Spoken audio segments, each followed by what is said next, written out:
സ്വർഗം അല്ലെങ്കിൽ പാരഡൈസ് എന്ന് കേൾക്കുമ്പോൾ നിങ്ങളുടെ മനസ്സിലേക്ക് ആദ്യം ഓടിയെത്തുന്നത് എന്താണ്? ഒരുപക്ഷേ മേഘങ്ങൾക്കിടയിലുള്ള ഒരു സ്ഥലമോ അല്ലെങ്കിൽ മരണശേഷം മാത്രം നമുക്ക് എത്തിച്ചേരാൻ കഴിയുന്ന വളരെ മനോഹരമായ ഒരു ലോകമോ ഒക്കെ ആയിരിക്കുമല്ലേ? അതെ, നമ്മളൊക്കെ അങ്ങനെയാണല്ലോ കേട്ടു വളർന്നത്.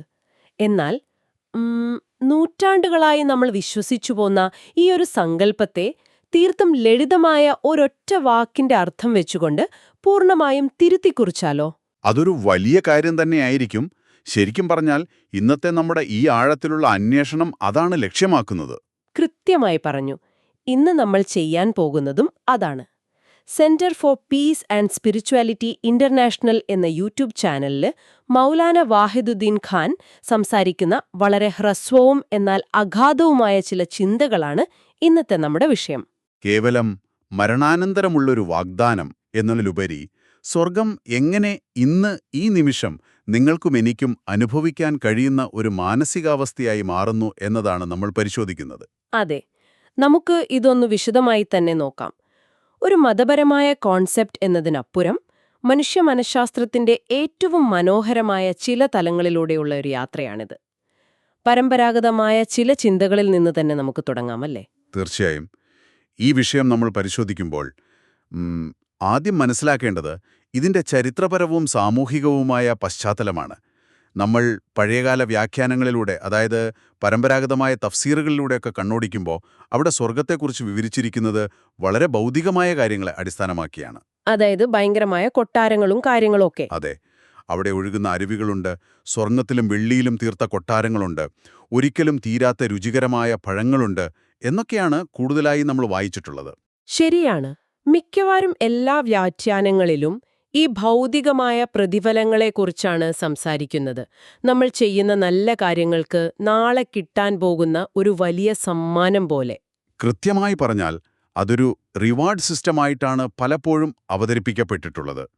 ഇതിനൊരു കാരണവുമുണ്ട്.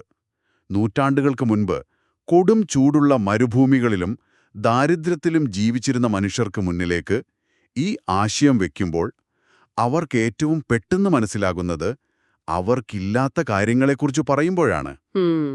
ദാഹിച്ചു വലയുന്ന ഒരാൾക്ക് സ്വർഗമെന്നാൽ ഒഴിക്കാത്ത അരുവിയാണ്. അതെ, എന്നാൽ മൗലാന തന്റെ ആ വീഡിയോയിൽ വളരെ ശാന്തമായി ഈ പാരമ്പരിക കാഴ്ചപ്പാടിനപ്പുറമുള്ള ഒരു ചിന്താഗതി മുന്നോട്ട് വയ്ക്കുകയാണ്. അദ്ദേഹം ചോദിക്കുന്നത്, സ്വർഗമെന്നത് കേവലം കുറച്ച് പഴങ്ങളും കൊട്ടാരങ്ങളും മാത്രമാണെങ്കിൽ അതിനെ സൂചിപ്പിക്കാൻ ഉപയോഗിച്ചിരിക്കുന്ന വാക്കുകൾക്ക് ഖുറാനിൽ ഇത്രത്തോളം ആഴമുണ്ടാകേണ്ട കാര്യമുണ്ടോ എന്നാണ്. ഒരു നിമിഷം. അതായത് നമ്മൾ കാലാകാലങ്ങളായി കേട്ടു ശീലിച്ച ആ ചിത്രീകരണങ്ങൾക്കപ്പുറം ഭാഷാപരമായി മറ്റൊരർത്ഥം അവിടെ ഒളിഞ്ഞിരിപ്പുണ്ട് എന്നാണോ? തീർച്ചയായും. അവിടെയാണ് നമ്മൾ ആ ഭാഷാപരമായ സൂക്ഷ്മതയിലേക്ക്, ആ ഒരു ലിംഗ്വിസ്റ്റിക് ന്യൂവാൻസിലേക്ക് വരുന്നത്. സ്വർഗത്തെക്കുറിച്ച് പറയുന്ന ആ പ്രത്യേക വാചകത്തിൽ ഉപയോഗിച്ചിരിക്കുന്ന അറബി വാക്ക് എന്താണെന്നത് വളരെ നിർണായകമാണ്. എന്താണ് ആ വാക്ക്? ആ പ്രഭാഷണത്തിൽ അദ്ദേഹം കൃത്യമായി ചൂണ്ടിക്കാണിക്കുന്നത് അവിടെ ഖുറാൻ ഉപയോഗിച്ചിരിക്കുന്ന വാക്ക് അക്ബറ എന്നല്ല, മറിച്ച് അറഫ എന്നാണ് എന്നതാണ്. ഈ ഒരൊറ്റ വാക്കിലാണ് ഈ ആശയത്തിന്റെ മുഴുവൻ ജീവനും ഇരിക്കുന്നത്. ഈ രണ്ട് വാക്കുകളും തമ്മിലുള്ള വ്യത്യാസം കേട്ടപ്പോഴാണ് എനിക്ക് ശരിക്കും ആ ഒരു അഹാ നിമിഷമുണ്ടായത്. നമ്മൾ സാധാരണയായി വെറുതെ വായിച്ചു പോകുന്ന ഒരു കാര്യമാണല്ലോ ഇത്. അക്ബറ എന്ന് പറഞ്ഞാൽ വിവരങ്ങൾ നൽകുക അല്ലെങ്കിൽ ഇൻഫോം ചെയ്യുക എന്നല്ലേ? അതെ, അക്ബറ വരുന്നത് ഖബർ എന്ന മൂലപദത്തിൽ നിന്നാണ്.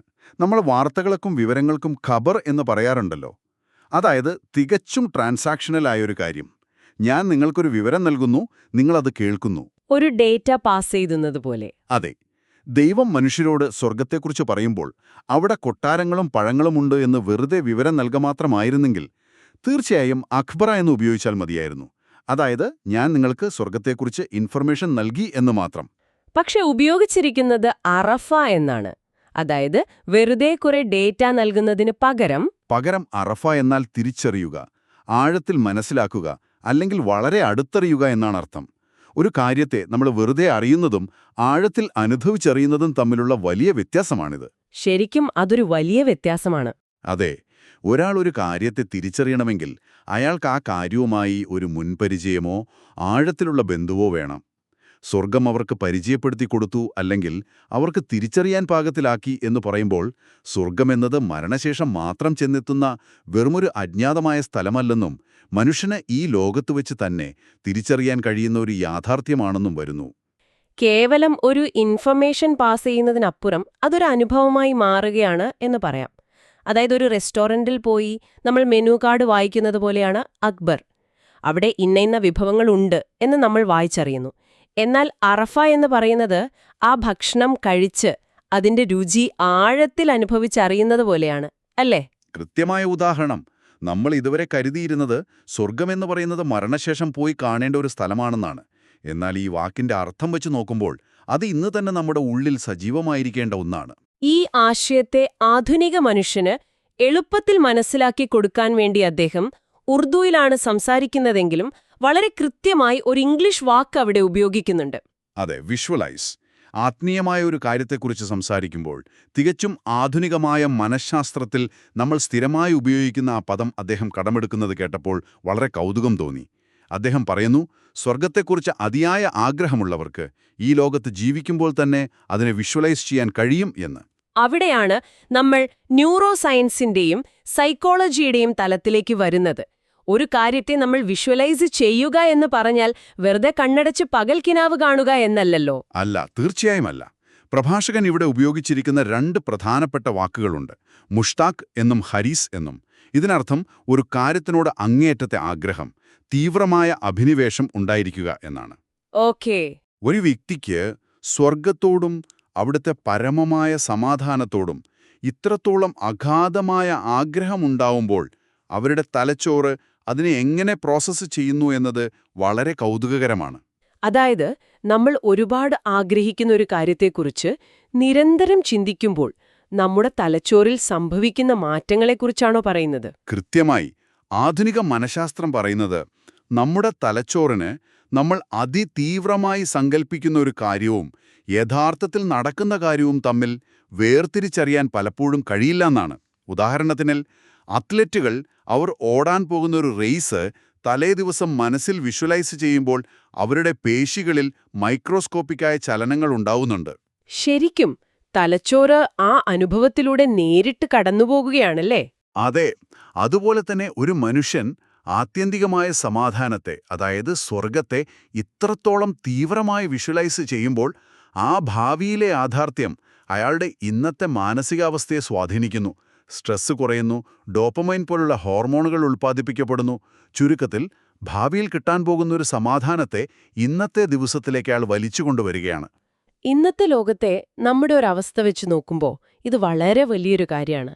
എപ്പോഴും ഒരുതരം ഹസിൽ കൾച്ചറിന് പുറകെ ഓടുന്ന, നാളത്തെ കാര്യങ്ങളെക്കുറിച്ചുള്ള ഉത്കണ്ഠകളിൽ ജീവിക്കുന്ന നമുക്ക് ഈ പരമമായ സമാധാനത്തെ ഇന്ന് തന്നെ വിഷ്വലൈസ് ചെയ്യുക എന്നത് ഒരു വലിയ ആങ്കറായി മാറില്ലേ? പുറത്ത് എത്ര വലിയ കോലാഹലങ്ങൾ നടന്നാലും ഉള്ളിൽ ആ സമാധാനത്തിന്റെ ഒരു വേരുണ്ടാകും. അതാണ് ഇന്നത്തെ ഏറ്റവും വലിയ പ്രായോഗിക വശം.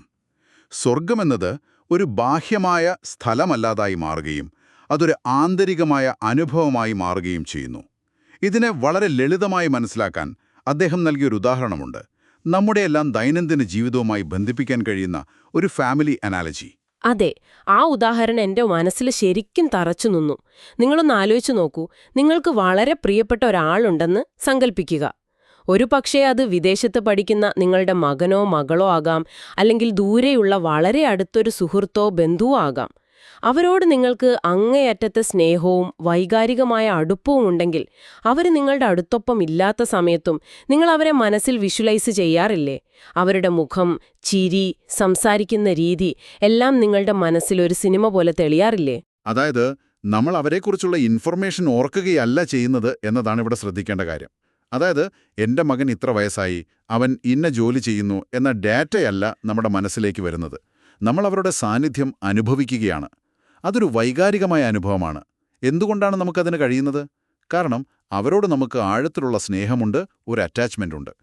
ഈ ഉദാഹരണം സ്വർഗമെന്ന വലിയ സങ്കല്പത്തിലേക്ക് കൊണ്ടുവരുമ്പോൾ അതിൻ്റെ ചിത്രം പൂർണ്ണമാകുന്നു.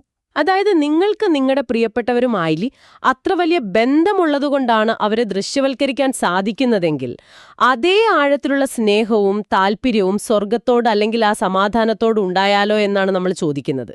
അപ്പോൾ നമ്മൾ അതിനെ ഒരു ഡെസ്റ്റിനേഷനായി കാണുന്നത് നിർത്തും. സാധാരണയായി മനുഷ്യനെ പഠിപ്പിച്ചിട്ടുള്ളത് നിങ്ങൾ ഇന്ന് കഷ്ടപ്പെടൂ, ഈ ലോകത്തെ ബുദ്ധിമുട്ടുകൾ സഹിക്കൂ, നാളെ നിങ്ങൾക്ക് സ്വർഗം കിട്ടും എന്നാണ്. ഇതൊരു ട്രാൻസാക്ഷനാണ്, ഒരു കൊള്ളകൊടുക്കൽ. ശരിയാണ്. നമ്മളൊരു പ്രതിഫലം പ്രതീക്ഷിച്ചാണ് പലപ്പോഴും നിൽക്കുന്നത്. എന്നാൽ ഈ വിഷ്വലൈസേഷന്റെ ആശയം പറയുന്നത് നിങ്ങൾ ആ പരമമായ സമാധാനത്തെ ഇത്രത്തോളം സ്നേഹിക്കൂ, അതിന്ന് ഈ നിമിഷം തന്നെ നിങ്ങളുടെ ഉള്ളിൽ അനുഭവിക്കാൻ നിങ്ങൾക്ക് കഴിയും എന്നാണ്. ആത്മീയതയെ കേവലം ഒരു വിശ്വാസത്തിൽ നിന്നും ജീവനുള്ള ഒരു അനുഭവമാക്കി മാറ്റുകയാണ് അറഫ എന്ന വാക്ക് ചെയ്യുന്നത്. നിങ്ങൾക്ക് പ്രിയപ്പെട്ടവരെ മനസ്സിൽ കാണുന്നതുപോലെ ഈ ലോകത്ത് ജീവിക്കുമ്പോൾ തന്നെ ആ സമാധാനത്തിൻ്റെ ഒരു നേർക്കാഴ്ച മനസ്സിൽ കാണാൻ കഴിയുക, അതാണ് യഥാർത്ഥത്തിൽ അതിനോടുള്ള ബന്ധം എന്ന് അദ്ദേഹം സമർത്ഥിക്കുന്നു. ശരിക്കും ഒരൊറ്റ വാക്കിന്റെ അർത്ഥം മാറുമ്പോൾ ഒരാശയത്തിന്റെ മുഴുവൻ രൂപവും എങ്ങനെയാണ് മാറുന്നത് എന്ന് നോക്കൂ. കേവലം ഒരു വാഗ്ദാനത്തിൽ നിന്നും ഒരു സൈക്കോളജിക്കൽ റിയാലിറ്റിയിലേക്കുള്ള മാറ്റം. നമ്മളിന്ന് ചർച്ച ചെയ്ത കാര്യങ്ങളെ ഒന്നുകൂടി ചുരുക്കി നോക്കുകയാണെങ്കിൽ, സ്വർഗത്തെക്കുറിച്ചുള്ള പരമ്പരാഗതമായ ഭൗതിക വർണ്ണനകളിൽ നിന്നും തുടങ്ങി ഖുറാനിലെ അക്ബർ, അറഫ എന്നീ വാക്കുകൾ തമ്മിലുള്ള വ്യത്യാസത്തിലൂടെ നമ്മൾ കടന്നുപോയി. അതെ, വെറുതെ വിവരങ്ങൾ അറിയുന്നതിനപ്പുറം അതിനെ ആഴത്തിൽ തിരിച്ചറിയുക എന്ന അനുഭവത്തിലേക്ക് അത് മാറുന്നു. നിങ്ങളുടെ പ്രിയപ്പെട്ടവരെ നിങ്ങൾ മനസ്സിൽ കാണുന്നത് പോലെ, അവരുടെ സാന്നിധ്യം നിങ്ങൾ അനുഭവിക്കുന്നത് പോലെ, ഇന്ന് ഈ നിമിഷം തന്നെ നിങ്ങളുടെ മനസ്സിൽ ജീവിക്കുന്ന ഒരു യാഥാർത്ഥ്യവും അതിശക്തമായ ദൃശ്യവൽക്കരണവുമാണത്. ഈയൊരു അറിവ് മനുഷ്യന്റെ കാഴ്ചപ്പാടുകളെ എത്രത്തോളം വിശാലമാക്കുന്നു എന്നതാണ് ഏറ്റവും പ്രധാനം, അല്ലേ? തീർച്ചയായും. നൂറ്റാണ്ടുകളായി നമ്മൾ വായിച്ചു പോന്ന ഗ്രന്ഥങ്ങളിലെ വാക്കുകൾക്ക് എത്രത്തോളം മാനശാസ്ത്രപരമായ അടിത്തറയുണ്ടെന്ന് ഇതിലൂടെ വ്യക്തമാവുകയാണ്.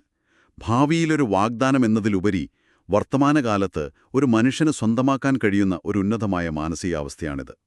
അങ്ങേയറ്റത്തെ സമാധാനവും പൂർണ്ണതയും തന്റെ മനസ്സിൽ വിഷ്വലൈസ് ചെയ്യാൻ കഴിയുന്ന ഒരാൾക്ക് ഇന്നത്തെ ലോകത്തെ പ്രതിസന്ധികളെ വളരെ ശാന്തമായി നേരിടാൻ സാധിക്കും. കാരണം അയാളുടെ ആങ്കർ പുറത്തുള്ള ലോകത്തിലല്ല, ഉള്ളിലെ ആ സമാധാനത്തിലാണ്. അപ്പോൾ നമ്മൾ ഇന്നത്തെ ഈ ചർച്ച അവസാനിപ്പിക്കുന്നതിന് മുൻപായി ഈ വീഡിയോയിൽ നേരിട്ട് പറഞ്ഞിട്ടില്ലാത്ത, എന്നാൽ ഇന്നത്തെ നമ്മുടെ ഈ ചർച്ചയിൽ നിന്നും സ്വാഭാവികമായും ഉരുത്തിരിഞ്ഞു വരുന്ന ഒരു ചോദ്യം ഞാൻ നിങ്ങളോട് ചോദിക്കാൻ ആഗ്രഹിക്കുകയാണ്. നിങ്ങളൊന്ന് ചിന്തിച്ചു നോക്കൂ. സ്വർഗം പോലൊരു വലിയ സങ്കല്പത്തെ, അതും പൂർണ്ണമായും മരണശേഷമുള്ളൊരു കാര്യത്തെ, ഇന്ന് ഈ നിമിഷം മനുഷ്യന് സ്വന്തം മനസ്സിൽ ഇത്ര കൃത്യമായി, ഇത്ര വൈകാരികമായി വിഷ്വലൈസ് ചെയ്യാൻ കഴിയുമെങ്കിൽ, നിങ്ങളുടെ സ്വന്തം ജീവിതത്തിലെ മറ്റു കാര്യങ്ങളെക്കുറിച്ചൊന്ന് ആലോചിച്ചു നോക്കൂ. അതെ, വളരെ പ്രസക്തമായൊരു ചിന്തയാണിത്.